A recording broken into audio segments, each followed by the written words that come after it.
Good morning students. So now we'll solve the question number 11 of miscellaneous example.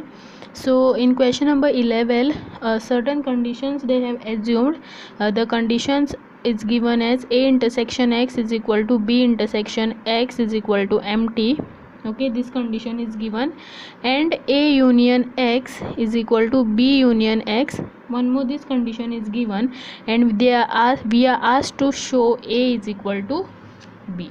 Okay, so now here hint is given given to us, okay, in which they have told us how to write A and B and then to use distributive law and proceed.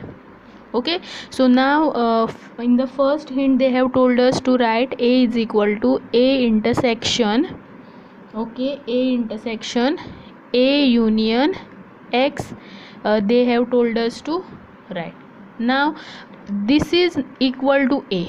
Now A union X, where A and X they have told us that they are set. Now suppose this is our A and X. Now A union X will be this whole set. Okay, A union X will be this whole set. But when you intersect it with A, then what is the common area you get? The common area is nothing but A. So here A they have just written it as A intersection A union X, so that we can make use of the given conditions. So now this is equal to A intersection. Now what is A union X equal to? It is B union X.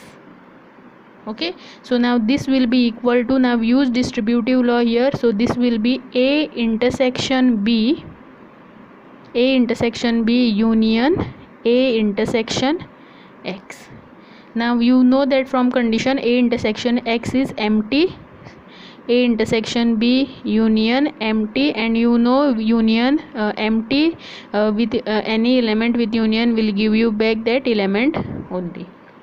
Okay, so this was the first condition. So here we have got A is equal to A intersection B. We'll mark it as 1. Now similarly use the second hint. In that also they have written B is equal to B intersection B union X. Now here also we'll do the same thing. Now here B intersection, what is B union X equal to? It is A union X. So now we'll use distributive law here, that is B intersection A union B intersection X. So now B intersection X is empty, so here we are left with B intersection A union empty. Same thing, so here we are getting B intersection A. B intersection A, you all can also write it as A intersection B. So here for B also we are getting A intersection B. Therefore from 1 and 2 A is equal to B.